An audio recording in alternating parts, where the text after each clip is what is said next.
Alhamdulillah, wassalatu wassalamu ala rasulina wa ala alihi wa sahbihi wa man wala. Rabbi shrah li sadri wa yassir li amri wa hlul 'uqdatan min lisani yafqahu qawli. Alhamdulillah. Praise be to Allah for gathering us in the best time of the year, for one of the best durus that one can have. Time of the year, of course, as you know, is Dhul Hijjah. And these 10 days, these are the best days of the year, as reported by Rasulullah sallallahu alaihi wasallam. And one of the most important things to do when it comes to improving ourselves as Muslims is really mastering the art of intention and intentionality, right? And so one of the best things to study is how to maintain a pure intention throughout all of our acts of obedience. So, as I think, Imam Majid has gone over in previous chapters, the section in Ihya al-Muddin is Kitabu Dhamm al-Jahi wa Riya, a book on condemning jah, which is seeking notoriety, right? And the riya, which is the hidden shirk of performing an act seemingly for Allah, but in reality, you have other motives for human creation. And this is Faslul Khamis, the fifth section within this chapter. بيان ما يحبط العمل من الرياء الخفي والجلي وما لا يحبط. What kind of riya causes your deeds to actually be wiped out, right? And again, riya is when you do something apparently for the sake of Allah, but really you have other motivations, right? To impress people or to gain something from people. And so, or it could be that you start like that, you start for the sake of Allah subhanahu wa ta'ala, but then someone sees you, and then your intention changes. Now your intention is to impress the person. There's riya jali and riya khafi, as he says. Of course, the riya jali is you just start with the wrong intention to begin with, right? But riya khafi, jali is like obvious. Khafi is like, okay, you start with the right intention. But then during the course of the ibadah, the intention starts to get muddied because of various motivations that could occur to you while you are in the act of worship. For example, prayer. And that's actually what he's going to focus on here, because he says, وَارِدُ الرِّيَاءَ الطَّارِ بَعْدَ عَقْدِ الْعِبَادَةِ. It's when, specifically he says, we're focusing on when you have a sudden desire to show off after you've finished the act of worship. What does he mean by that? You finish the act, okay? And now maybe you have a desire to want people to see you, or at least to know about you, or at least to respect you, right? All these different various degrees of riya. So he begins with this. He says, فَنَقُولُ فِيهِ إِذَا عَقَدَ الْعَبْدُ الْعِبَادَ عَلَى الْإِخْلَاصِ ثُمَّ وَرَدَ عَلَيْهِ الْوَارِدُ الرِّيَاءِ فَلَا يَخْلُو إِمَّا أَنْ يَدَّ عَلَيْهِ بَعْدَ فَرَاغِهِ مِنَ الْعَمَلِ أَوْ قَبْلَ فَرَاغِ. Now, if you start out right, he's like, okay, let's focus on this. If you start out right with ikhlas, let's just take prayer, for example, and your intention is correct to begin with, one of two things can happen. Either one, you finish the prayer correctly and you had the right intention the entire time, or you started with the right intention and then halfway through, before you finished, a wrong intention entered. And again, a wrong intention could be to show off, etc., etc. So he says these are the two things let's just focus on right now, right? You start correct, but after you finish, a riya-like intention hits you, or while you're in the middle of the ibadah. فَإِنْ وَرَدَ بَعْدَ الْفَرَاغِ سُرُورٌ مُجَرَّدٌ بِالظُّهُورِ مِنْ غَيْرِ إِظْهَارٍ. Some nuance in language here, right? Imam Ghazali has very, very detailed nuance in language. He says, so if you finish, okay, the act of worship, and suddenly you're happy that it became known, okay? Your act of worship became public. You gave $1,000 in charity, and then everyone came to know about it, okay? But you did not make it public, you see. You didn't go around telling people I gave $1,000. It just happened to be known, okay?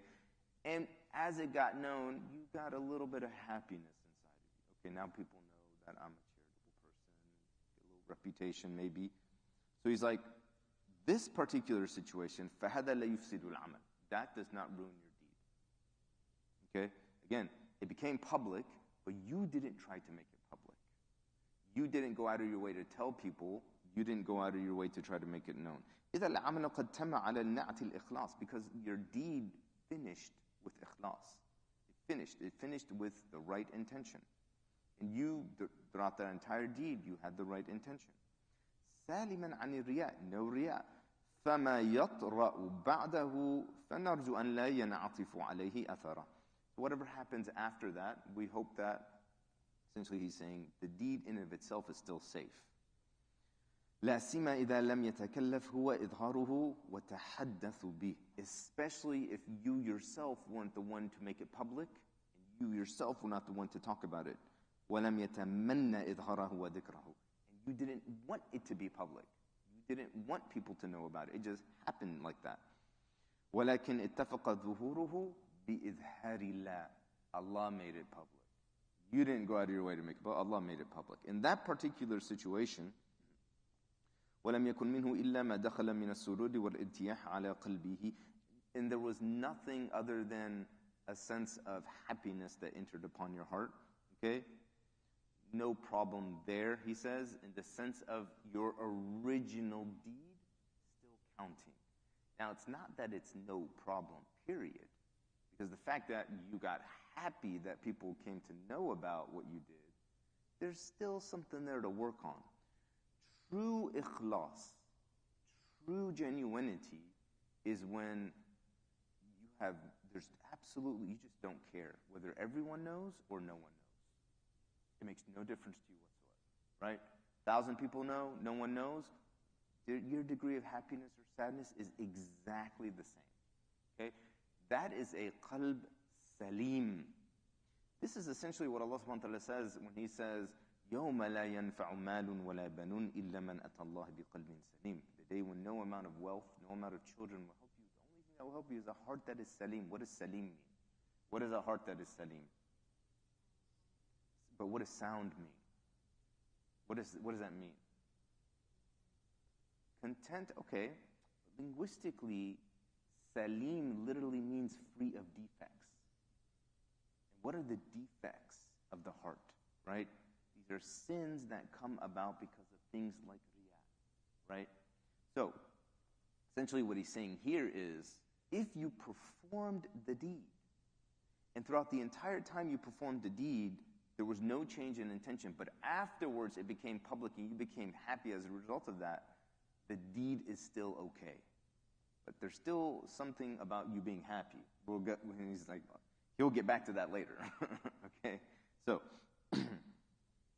then he says, لو تم العمل على الإخلاص من غير عقد الرياء ولكن ظهرت له بعده الرغبة في الإظهار. Oh, but now, what if you finished the deed and you finished it with ikhlas? You finished the prayer with pure sincerity for Allah. But afterwards, you actually want people to know about it. So the shift, there's a difference here. You see the difference. Before, you didn't want people to know about it. It just happened to become public. You became happy as a result of it. But now, you actually want people to know about it. There's a little, just subtle shift in intentionality. This is why intentionality is a science in Islam, right? Right? Kayfiyat niyya. How you actually form a niyya is one thing. Then there's tajdeedun niyya, right? There's the constant renewing of the niyya, right? There's hifdun niyya, there's preserving the niyya, right? There's all kinds of intentionality, if you will, right, behind intention. So here, he says, if you want it to be known, and that enters your heart, فَتَحَدَّثَ بِهِ وَأَظْهَرَ, and then you talk about it, and you make some effort for it to be known, فَهَذَا مُخَوِّفٌ. This is something you should worry about. This is something you should worry about. فِي الْأَثَارِ وَالْأَخْبَارِ مَا يَدُلُّ عَلَى أَنَّهُ يُحْبِطُ. And there are traditions that would say, in this case, your deed, even though this happens afterwards, deed is zero. Your deed is gone, right? And so now he's going to talk about some of those quotes from various scholars that indicate that. فقد روي عن ابن مسعود أنه سمع رجل يقول قرأت البارحة البقرة فقال ذلك حظه منه. Ibn Mas'ud, he says, one person came to him one time and said, yesterday I read all of Baqarah. Right? What is that? That's idhar. You're making it known what you did. Okay? And Ibn Mas'ud says, that is your portion of it. What is that? Meaning, the fact that people know, and you have a little bit of notoriety, that's all you get. Right? In the hereafter, you got nothing. Right? So, that's one example of if you make it known, you lost the deed. Right? Now, of course, wait a minute. There's nuances to all of this, okay? It's not like if you make a deed known and that's a mutlaq statement. Like that means that's a general statement that applies to all deeds at all times. No. Sometimes, strategically, you might have to make a deed known. Maybe it's charity, you want to encourage other people to give charity. Maybe you're making wudu and you're too shy to teach someone older than you how to do it correctly, so you kind of make it obvious so they see you. So they understand how to make wudu properly. Of course, there's exceptions. There's always things like, this is for the sake of people thinking you're pious. That's it. That's what he's talking about. You cannot make a deed known just for the sake of your reputation. People saying, such and such person is so pious. Look at how much he read all of Baqarah yesterday. Right? MashaAllah. Wow. Who are you trying to impress? Right? If this is truly for Allah subhanahu wa ta'ala, why does it matter who knows? Why does it matter if everyone knows, or why does it matter if no one knows? It doesn't matter, right? Because Allah knows. So he says this is an example from Ibn Mas'ud showing that if even after the deed, even if during the entire salat, the salah was good, but afterwards you made an effort for it to be known. Yes?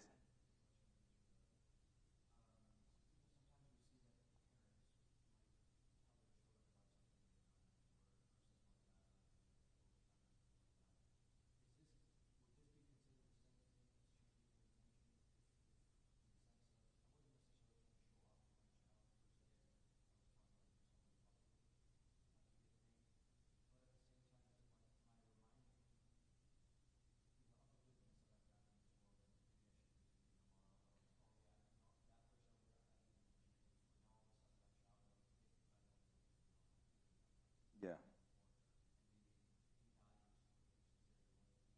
That's a good question. So, what about when people throw parties for their kids, right, for memorizing Quran? Is there anything wrong with that?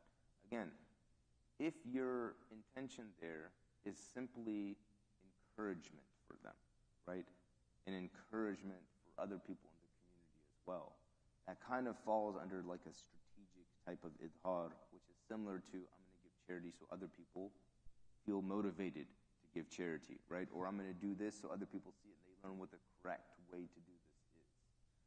So really that kind of goes back to what is your particular qasd, al-umur bi maqasidiha, right? Actions are known by what your end objective is for that thing, right? And that's how those actions will be essentially considered by Allah subhanahu wa ta'ala. But a lot of that is nuanced, very, very nuanced. Right? So it depends on what we're trying to do, what our end goal is with that. If it is in any way, shape, or form, let me show people how pious this person is, or let me show people how pious I am, that's where there's habat. What he says, habita a'maluhu, as Allah says in the Quran. Literally, habita a'maluhu is like your deeds become like dust. And they become nothing, right? So he says, وروي عن رسول الله صلى الله عليه وسلم أنه قال للرجل قال له سمت الدهر يا رسول الله فقال له ما سمت ولا أفطرت. A man came to the Prophet Muhammad صلى الله عليه وسلم and said, I have fasted continuously for many, many days straight. And the Prophet said, you didn't fast and you didn't break your fast. You didn't fast and you didn't break your fast. Now there's two opinions about what this could mean. I think he explains it here in a second. One, this hadith is actually a part of a larger hadith, where, and this is from Sahih Muslim, where the Prophet is being asked about his fasting and the fast of fasting continuously, the fast of fasting 1 day on, 2 days off, the fast of fasting 1 day on, 1 day off. And he says that's the fast of Dawood. And so this is a part of that hadith. And in that hadith, he says fasting continuously is no fast at all. Or it could be that he's saying, and this is what Imam Ghazali is getting to here, the other thing could be that he's saying in this hadith is, just because you told me, you see, and this is what's relevant to this section, because you told me you fasted for many days straight, you have no fast. You see? So, he's going to explain that here in a second. فَقَالَ بَعْضُهُمْ إِنَّمَا قَالَ ذَلِكَ لِأَنَّهُ أَظْهَرَ. Some people said, the Prophet said that because he made it public. He made it public that he fasted for many days straight. وَقِلْ هُوَ إِشَارَةٌ إِلَى كَرَاهِيَةِ صَوْمِ الدَّهْرِ. Or it's an indication that fasting many days straight is not liked by the Sharia. Of course, you know, the best fast is to fast every other day. But to fast every day straight, it's not haram, but it's makruh. It's disliked to do that because it really takes away from your strength. And it's not obligatory to do it to begin with. وَكَيْفَ مَا كَانَ فَيَحْتَمِلُ أَنْ يَكُونَ ذَلِكَ مِنَ رَسُولِ اللَّهِ. But anyway, it's possible that the Prophet meant what we're focusing on in this section. You don't have a fast because you let people know that you fasted, right? You went out of your way to make it known. Again, think about this in sense of common sense. Somebody wants to take you out for lunch. You got to tell them you're fasting, okay? That's not idhar. That's not this. This is, you have to do that because it's a situation that's necessary. But if you go out of your way, you come tap somebody on their back, like, hey, by the way, just so you know, this is the 10th day in a row that I've been fasting. All right, man, have a good day. That's the issue. That's the problem, okay?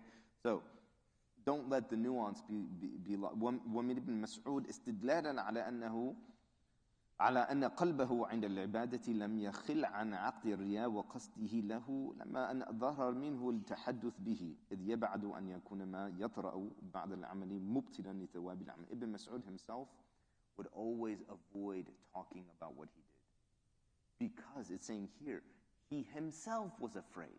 This is Ibn Mas'ud, one of the greatest Sahaba of the Prophet Muhammad.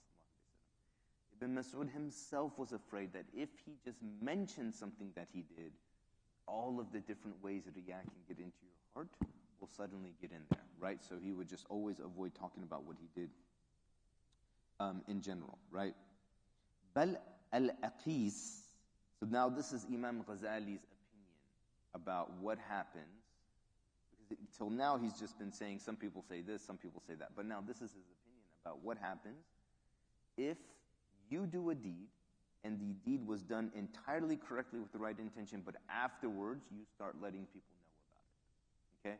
So, before he said, like some people said it's completely ruined, and they said that based on this and based on that. Okay?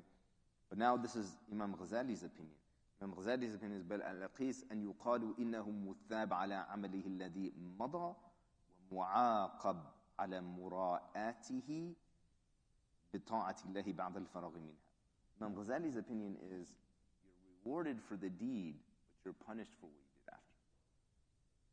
You're rewarded for the deed because you did the deed correctly, but the minute you started letting people know, you're actually punished for that.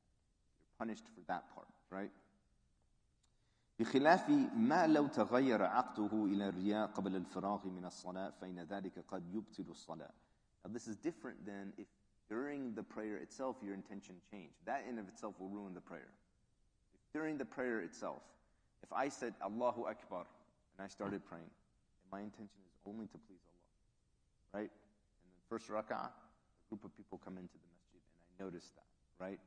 And now my intention changes. My intention now is just to show off in front of them with my beautiful voice. That, your deed is gone. But we're not talking about that. We're saying you completed the salah. Finished. Okay? Then afterwards you started letting people know. Imam Ghazali's opinion is, and he mentioned other opinions before this. Imam Ghazali's opinion is you're rewarded for your deed because it was done correctly, finished correctly. But afterwards you're punished for what you tried to show off afterwards.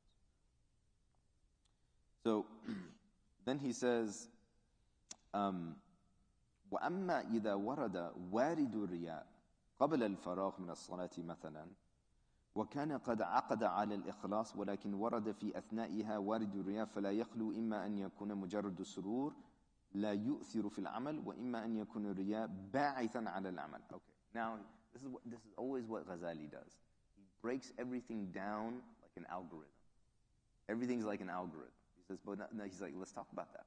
Let's talk about you started to pray, and you prayed with the right intention, and then another motivation came into you. He says, pay attention to this. He says, that motivation, was it simply a feeling of happiness, or was it a feeling that changed the way you acted in the prayer?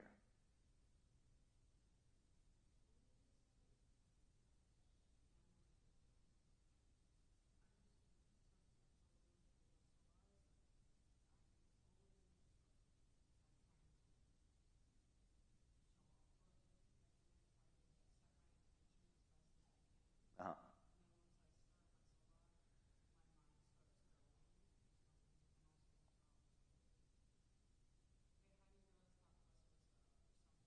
Very well could be waswasa, but if we're talking about like khawatir, and we're talking about daydreaming or losing concentration, that's separate. What that does is it decreases the reward of the salah. But it does not, the salah yanaqid, the salah counts, right, in that case. There's nothing to worry about the salah counting, but it could be that it counts nothing more than you completed the wajib if you had a lot of distraction, right? But someone who concentrates significantly, right, and they have a lot of concentration, then they will have the maximum reward of the salah. But that does not fall under riyah. Riyah literally, and what he's saying in this part is, make a distinction between something. If I started praying here, I said, Allahu Akbar, I started praying. Someone came in, and they noticed me, and I got happy. That's it. I got happy. That's still riyah. But if that doesn't change anything of what I do in the prayer, okay, it doesn't cancel the prayer, right? However, if it changes how I act in the prayer, they come in, they see me, I'm happy, but at the same time, I'm going to go ahead and recite a little bit more now so they really understand how pious I am, right? I'm going to go ahead and prolong the sujood just a little bit more so they understand how pious I am. Now you're changing the way you act in the prayer because of this motivation, right? As opposed to, it was a fleeting happiness within you, right? So a distinction, while you're actually in the deed, distinction in this kind of riyah, is it simply a sense of happiness, or is it a motivation for you to change behavior, right? So he's going to talk about that a little bit. وَإِمَّا أَنْ يَكُونَ الرِّيَاءُ بَاعِثًا عَنْ الْعَمَلِ فَإِنْ كَانَ بَاعِثًا عَنْ الْعَمَلِ وَخَتَمَ الْعِبَادَ بِهِ حَبِطَ عَجْرُهُ. If it changes the way you act and you ended the prayer like that, okay? Gone. وَمِثَالُهُ أَنْ يَكُونَ فِي التَّطَوُّعِ فَتَجَدَّدَتْ لَهُ نِضَارَةٌ. For example, if you're praying and people come in and they start to see you, أو حضر ملك أو ملك من الملوك, or a king comes in, or someone of importance comes in and they begin to watch you, وهو يشتهي أن ينظر إليه, and you're wanting for them to see you, right? ولولا الناس لقطع الصلاة. And if it wasn't for them, you would have finished early. If it wasn't for those people coming and watching, you would have finished. You would قل هو الله أحد الله الصمد. And then the next one, قل أعوذ برب الناس. But since they came in, Alif Lam Mim. ذلك الكتاب لا ريب فيه هدى للم. That's because they came in. But had they not come in, it would have been قل هو الله أحد.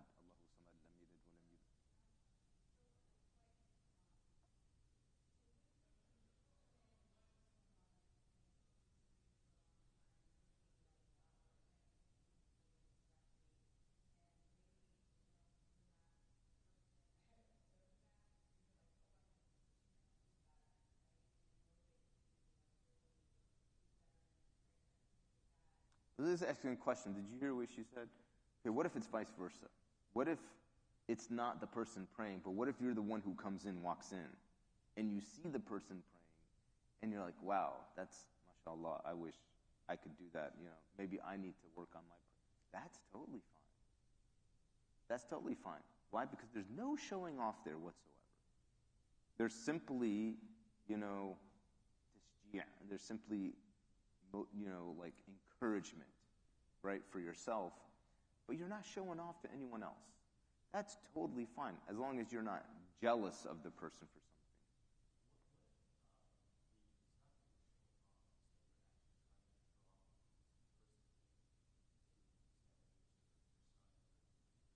Okay, we talked about that earlier. So there are some times, okay, when sometimes you might make an extra prayer as a learning type of prayer for someone else.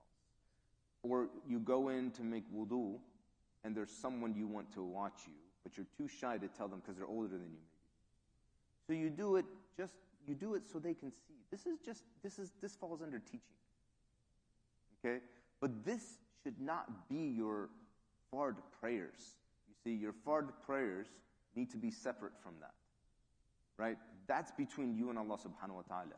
If you want to teach your son how to pray, okay, come on, we're going to pray 2 rakats together, follow me, right? And you're still praying to Allah, okay? But you came into that prayer with the intention of teaching, okay?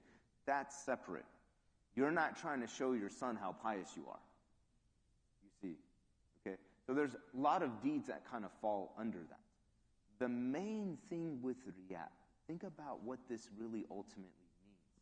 This is a type of competition with Allah. This is why it is such a warned against deed. Why is it a type of competition with Allah? Because ultimately, when you pray salah, who are you seeking reward from? But if you do it to show off, who are you seeking reward from? Such and such person. This is competition. You have now created competition. You see? And when Allah says, فَلَا تَجْعَلُوا لِلَّهِ أَنْدَادًا, the nid, literally nid is translated as shirk, but really what this is the competition. Allah says, don't create competitors for Him. وَأَنْتُمْ تَعْلَمُونَ in Surah Baqarah, even though you know. You know what? The rest of it is omitted because you should know, right? That Allah is only one. Only Allah can reward you. No one else can reward you, right? So this is, in a sense, it is highly flagrant from a spiritual point of view and highly offensive because you're setting up competitors with God, right? You are supposed to seek reward from God. Now you're seeking reward from Abdullah. Now you're seeking reward from Fatima, right? In the sense for them to just notice how pious you are, praise you, tell other people about you, increase your notoriety. Okay, well then that's your reward. And this is what Ibn Mas'ud says. Right, when the person came to him, like we mentioned, the person came to us. Yesterday, I recited all of Baqarah. Came to Ibn Mas'ud, and Ibn Mas'ud said, okay, well then that's your reward. The fact that I now know about it is your reward, but you have no reward with Allah.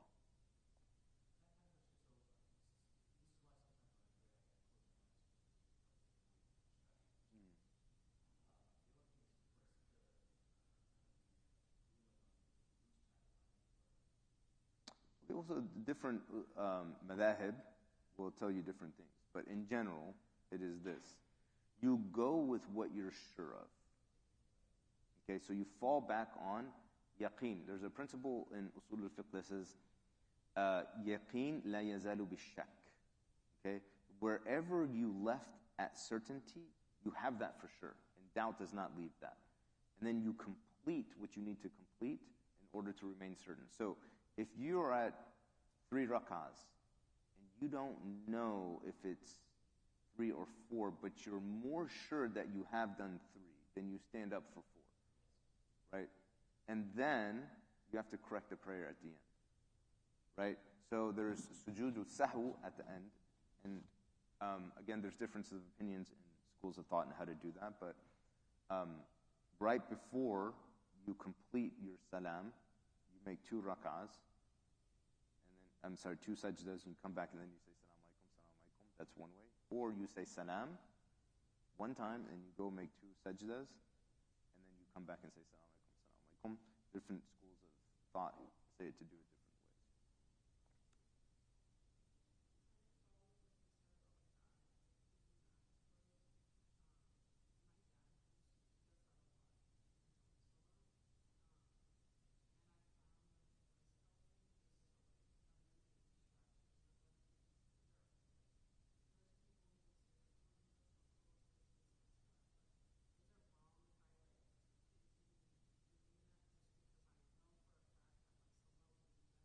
really should try to avoid it. There's no ahadith talking about the Prophet Muhammad ﷺ closing his eyes while praying. Now, there's a principle that says, al-aslu al-ashya ibaha. When it comes to worldly, non-ritual things, everything is permissible. Unless there's a text that says it's not. For example, pork. All food is permissible, except there's texts that say pork is not permissible, an animal who's not been, name of Allah has not been mentioned upon slaughter is not permissible, etc., etc. Outside of ritual, everything is permissible, unless there's a text that says it's not. Okay? But in ritual, it's the exact opposite. Al-aslu fi al-ibada tahrim. Everything is not permissible to begin with when it comes to worship. Unless the Prophet showed, this is how you worship. Everything else is not permissible. So based on that, that's why they say it's makruh. Because there's no real indication that he was praying with his eyes closed, right? But if you're in a situation, scholars where they say that you can do that, if you're in a situation where around you there's potential haram, and your sight sees this in its peripheral vision, in that situation it might be better for you to close your eyes.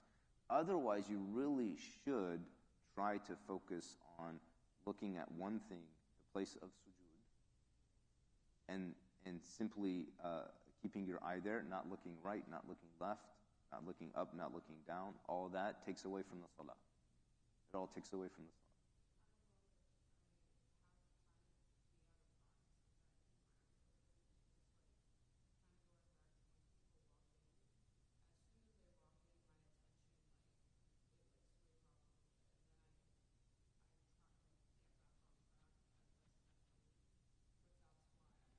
It's a jihad. It is, literally. You know what this is called? This space here. What's this space called? Mihrab. What's the root Arabic of that word? Harb. Harb. You know what harb means? War. Why they call this a mihrab? Mihrab in Arabic literally is ism makan, mif'al. It is the place where the verb happens. This is the place of war. Literally, this spot right here, that gets carved out for the imam to pray, this is literally called the place of war. Why? Because you're going to war with your nafs. The minute you say Allahu Akbar, right, shaitan's coming at you. And now, it's a fight. Till Salamu Alaikum Rahmatullah, Salamu Alaikum, it's a fight. Right? And people who are truly trained spiritually, they really have engaged in tazkiyatun nafs. These people are the ones who win the fight. But if you're not trained, and if you're just imagine a real fight. Someone who's just very lazy, never trains, never works out, okay? He's not going to win. She's not going to win. Okay? But constantly fasting, constantly making dhikr, constantly making Qur'an, you're training your nafs. So when it goes to war, right, it will win that fight. Those thoughts will come to you. Those distractions will come to you. But you have this ability of tadafu', to push back and come right back to your focus, right, where it needs to be. Yeah, please.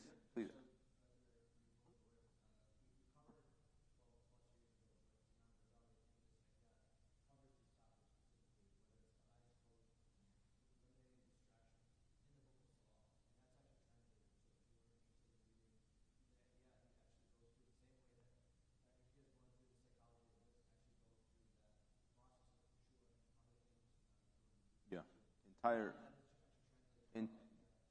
entire book is translated. Okay. So he says, so the example is someone who comes to pray, people begin to see him, and then, وَلَوْلَا النَّاسِ لَقَطَعَ الصَّلَاةِ. If it wasn't for these people, he would have ended it early, right? فَاسْتَتَمَّهَا خَوْفًا مِّن مُذَمَّةِ النَّاسِ. But he completes it out of fear that people would say, this guy's not really all that pious. Look at قُلْ هُوَ اللَّهُ أَحَدٌ. And then that's it, and that's all, just barely makes sense. So for that, فَقَدْ حَبَطَ أَجْرُهُ. That person's reward is cut off. وَعَلَيْهِ الْعِيَادَةِ إِنْ كَانَ فِي فَرِيدَةٍ. And you have to redo the prayer if it's a fard. Right? You have to actually redo the prayer. If you realize within yourself your intention was just completely altered in that sense. Right? وقال صلى الله عليه وسلم, now he is reporting a hadith that the Prophet said, الْعَمَلُ كَالْوِعَاء إِذَا طَابَ آخِرُهُ طَابَ أَوَّلُهُ. This is from, this hadith is, let's see, where is it? This is from Ibn Majah. And it's not exactly like this. Sometimes he paraphrases a hadith. Imam al-Ghazali, may Allah be pleased with him. But this hadith, it's saying, الْعَمَلُ كَالْوِعَاء. Deeds are like a pot, right? Deeds are like a pot. If the last part is good, the first part is good. And actually what's narrated in the hadith is, if the bottom part is good, the top part is good. What does this mean? What is he getting at? Okay, when you put water in a pot, he's saying if the bottom of it is good, okay, then the water that comes to the very top, that's also going to be good. If the bottom is very dirty, the water that comes to the very top is also going to be dirty. What he's saying here is that if you end the deed well, okay, and the deed is finished well, then essentially that's how you know the beginning of it was also good. That's kind of what he's going to, إِنَّمَا الْأَعْمَالُ بِالْخَوَاتِيمِ. Actions are by their end point. And he's using this as a kind of a metaphor hadith, right? He's trying to give a metaphor to explain this, saying, look, the end of the water, right, as it comes up, you know, the end is clear and it's good in a pot, then you know the base of it was also clear. The foundation of it was also clear and it was good, right? If you ended the prayer correctly, then you know its foundation was good, right? And so there are texts that kind of suggest that إِنَّمَا الْأَعْمَالُ بِالْخَوَاتِيمِ. Actions are by they're judged by how they end, right? So part of what he's getting at here is what's really important with the deed is also how you end it. Let's say this change in intention happens halfway through, but you fight it. But that's not how you ended the prayer. Okay, you're still good. Okay, you're still good. So, the hadith. So if you, let's say, halfway through the prayer, you get distracted and your intention starts to drift a little bit. Let me just impress person X, person Y. But then you fight that. Okay, you fight that. The way the prayer ends is it ends with sincerity for Allah. Okay? So he's like, that is a much better situation. Okay? And the deed still has hope for being counted in that sense, right? And what is he's referencing this hadith, but the principle behind this is just like the hadith you're all aware of. For example, a person may be acting like a person of paradise, right? And his whole life he does good deeds, right? But then his destiny overtakes him. فَيَعْمَلُ بِعَمَلِ أَهْلِ النَّارِ فَيَدْخُلُهَا. Right? Then he acts like the person of hellfire, and that's how he ends his life. Just the last few days of his life, he acts like the people of but then he enters hellfire as a result of that. In other words, he could have left his belief, he could have just given up on Islam the last few days before he died, but that's how he will be counted upon his death as a non-believer. Because it's how you end that matters, right? And the opposite's true as well. وَإِنَّ رَجُلَ يَعْمَلُ بِعَمْلِ أَهْلِ النَّارِ, right? فَيَسْبِقُ عَلَيْهِ الْكِتَابِ, right? And a person acts like the people of hellfire, and then his destiny overtakes him. يَعْمَلُ بِعَمْلِ أَهْلِ الْجَنَّةِ فَيَدْخُلُهَا, and then he acts like the people of paradise, and then he enters paradise. Just a few days before he converted. A few days before he dies, he converts, and maybe only prays a couple prayers. There's examples of Sahaba who only pray, they don't even pray. They make shahada, they go into war, they die, they go to paradise. They never made a single prayer. Because it's how you end that matters. And there's a beautiful dua in the Quran where Allah subhanahu wa ta'ala teaches us to say this, right? And by the way, entering into months like Dhul Hijjah, this is a very beautiful dua to say. رَبِّ أَدْخِلْنِي مُدْخَلَ صِدْقٍ وَأَخْرِجْنِي مُخْرَجَ صِدْقٍ. Oh Allah, enter me entrance of truthfulness, and let me exit. An exit that is truthful as well. So when you enter into a month like this, you want to enter with a sound intention, right? And as you exit, you want to exit with a sound. In other words, you want to begin well and you want to end well, right? The dua, Rabbi adkhilni, O Allah, my Lord, enter me, mudkhal, an entering that is sidq. Rabbi adkhilni mudkhala sidq. Wa akhrijni, and let me exit me, mukhraj, an exiting that is sidq. Wa akhrijni mukhraj sidq. Right? And sidq means truthfulness.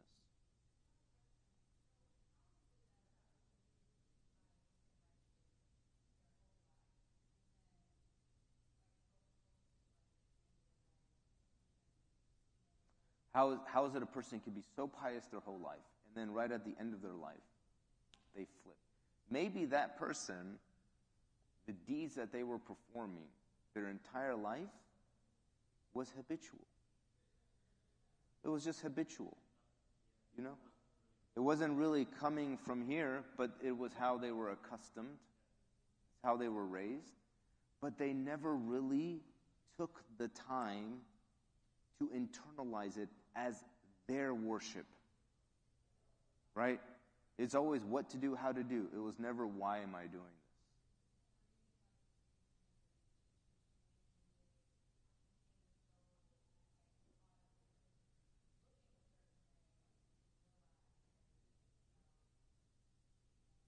You know, that's true. That could be as well. It could be that as well.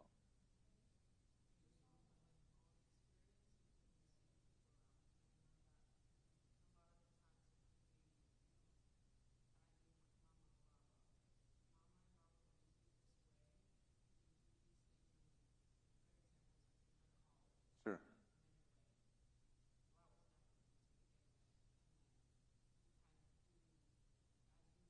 Right. That's exactly what it is. You know, unless it becomes internalized, then you remove some of those external factors that were keeping you a certain way. You're not going to continue to be like that. But there's many possibilities, right? But based on this hadith, he says, I anadru ila al-khatimata, right? In other words, it's how you end that matters. وروي أنه من رأى بعمله ساعة حبط عمله الذي كان قبله. And if anyone goes out of their way to show off just for an hour, everything they did before that becomes wiped out as well. But this is not a hadith, actually. This is a general statement by scholars. وهذا منزل على الصلاة في هذه السورة لا على صدقة. He says this is specific for salah, by the way. Not necessarily for sadaqah ولا القراءة, and it's not for reading Quran. فإن كل جزء من ذلك مفرد فما يطرأ يفسد الباقي دون الماضي. If you did this for reading Quran, for example, or you did this for charity, then it ruins that charity, but not necessarily what came before it. But salah, he says, is a different story. وَالصَّوْمُ وَالْحَجْ مِنْ قَبِيلِ الصَّلَاةِ. And fasting and hajj is like salah. So for those, if you go out of your way to show off about that, right, then it ruins that and everything before as well.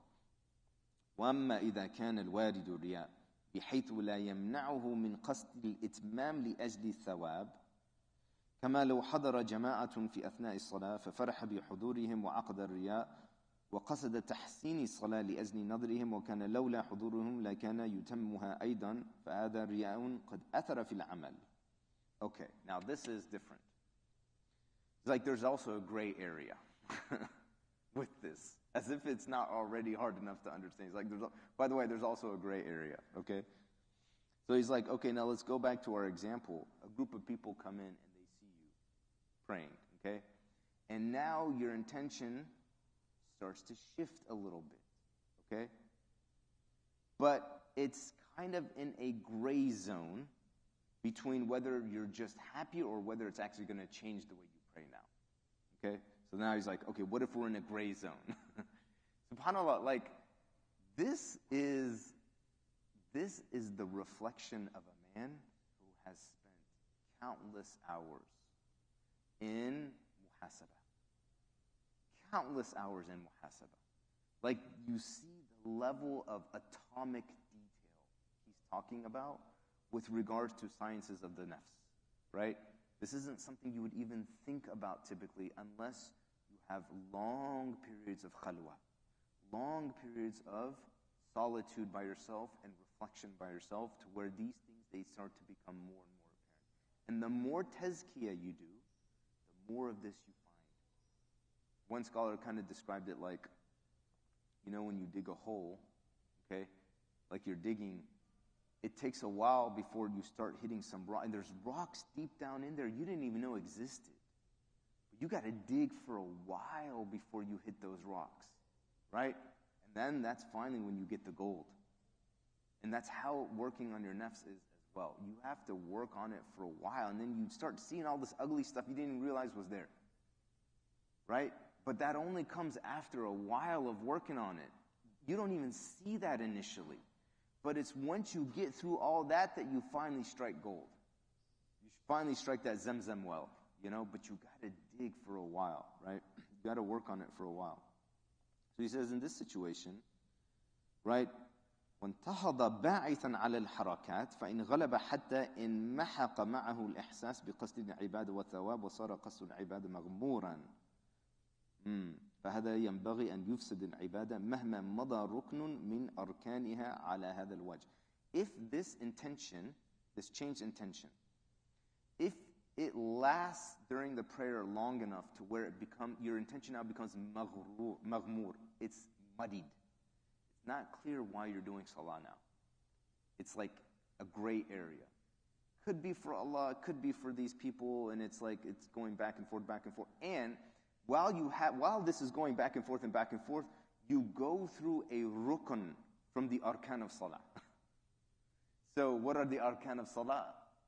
Qiyam, right? What are the pillars of prayer, right? Standing, ruku', sujood. Without these things, you have no prayer. And you go through these things while your intention is in this gray area, right? He says, in this, everybody see what he's saying? He's saying, it could be that your intention begins to change, and it's not clear whether you fought it off and it's now back to Allah, or it's still muddied by a desire to show off. And while you're in this state of maghmur, it's muddied and unclear, while your intention is like this, you continue to pray. And as you continue to pray, your intention's like this, you go through one of the pillars of prayer, like standing or ruku' or sujood, okay? And without those things, typically you have no prayer, correct? But now you did those things with an intention that's not good. It's kind of muddied, you see? So he's saying, like, if you happen to pass by one of these, like you're praying and now you go through sujood while your intention's like this. Okay, so now he's like, that's a problem too, right? لأن نكتفي بالنية السابقة عند الإحرام. Okay, so he says, ينبغي أن يفسد العبادة مهما مضى ركن من أركانها على هذا الوجه. So this can ruin the prayer, right? Because you've now used this intention, which is muddied, to pray a part of the prayer, which is, without that part, you have no prayer, like a sujood, for example, right?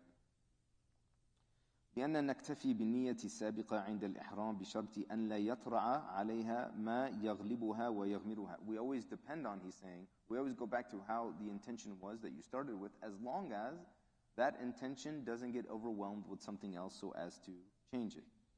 ويحتمل أن يقال لا يفسد العبادة نظرا إلى حالة العقد. And some people might say, even if all of this happens during the prayer, Ghazali is saying, some people might say, even if all this happens during the prayer, it doesn't matter as long as you started out right. So he took us through all of this. And then he said, yeah, and some people might say, even if, you go through the whole prayer like this, it's fine as long as you started out correctly. It's a fight. It's a fight, right? So I think it's about 8 o'clock now, and that finishes this particular section. Why don't we pause here? Yeah, inshallah, continue next week, inshallah. قُلْ قَوْلِي هَذَا وَاسْتَغْفِرُ اللَّهَ فَاسْتَغْفِرُوهُ إِنَّهُ كَانَ غَفَّارًا. Any questions, comments? Yeah.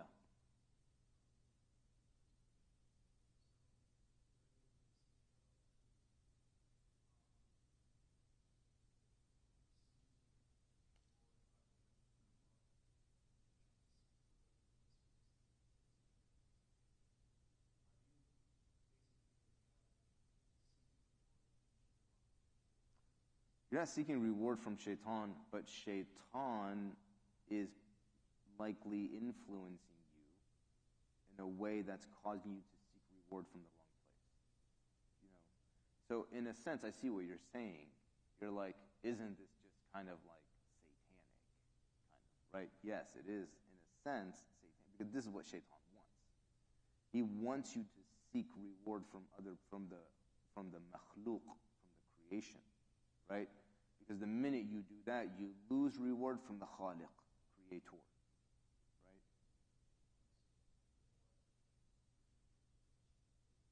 Yeah, well, this is a type of competition against Allah, right? Which is, again, that is satanic in a way, for sure, no doubt, right?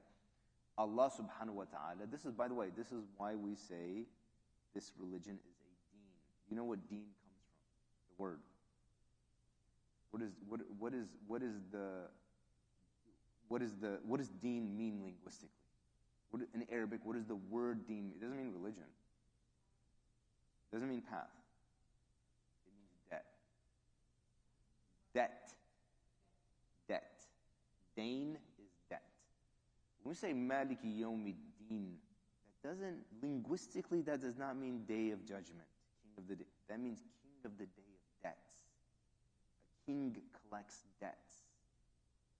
What is our debt? Everything. That's why we practice Islam, which is submission, right?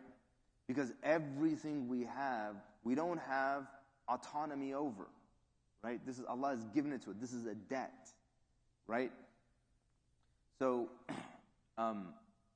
ultimately, we seek reward only from Allah subhanahu wa ta'ala, and we serve only Him, because this is the ultimate kind of like understanding of being in debt to Allah, right? Once you start acting like you're in debt to other people, this is a type of competition. This is like giving deen to someone else. By the way, this is why usury is such a prohibited thing, right? Now you're in debt to someone else for like your entire life, right? And it's like they have chains around your neck. You see? And so what does Allah subhanahu wa ta'ala say about taking interest? فَأْذَنْ بِحَرْبٍ مِّنَ اللَّهِ. Prepare for battle with God. This is a type of competition. You see? So making our deeds purely, sincerely for Allah, and not letting them go to other than Allah, is a type of recognition of that debt as well, right? And that we are truly only in debt to Allah. And yes, it is a constant battle.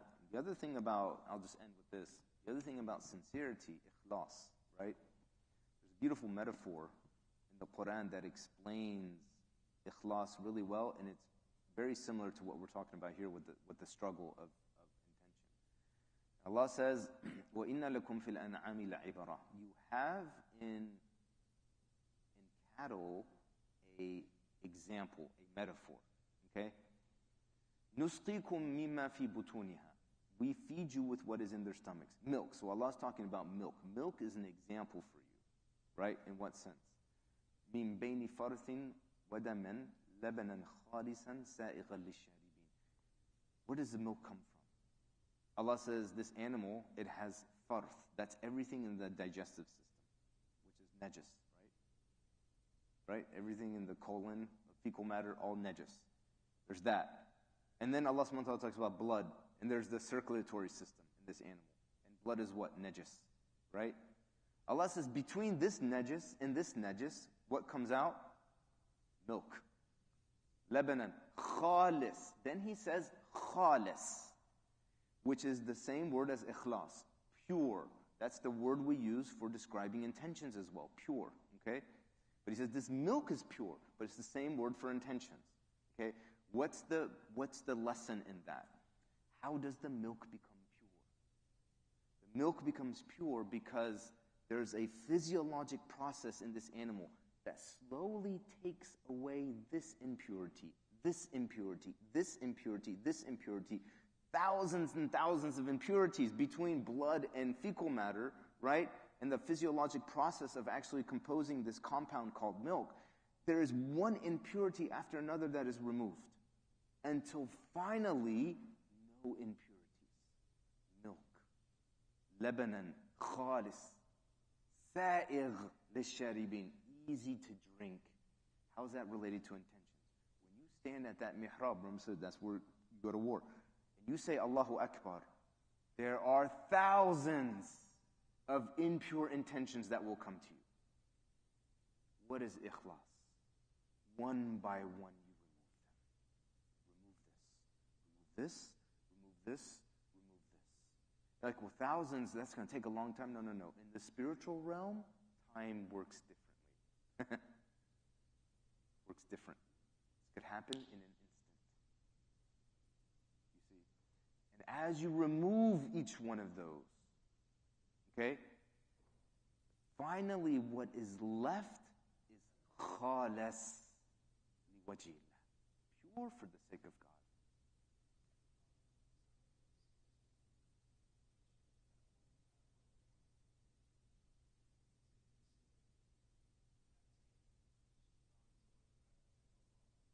At what point in the deed, or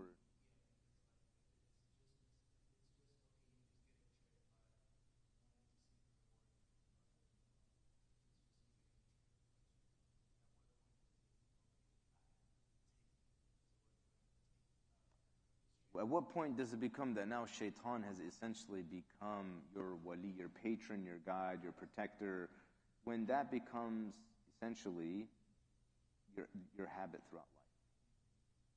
Not one time, not two times, not even screwing up several times. But once that becomes your just habitude, your attitude and your habit,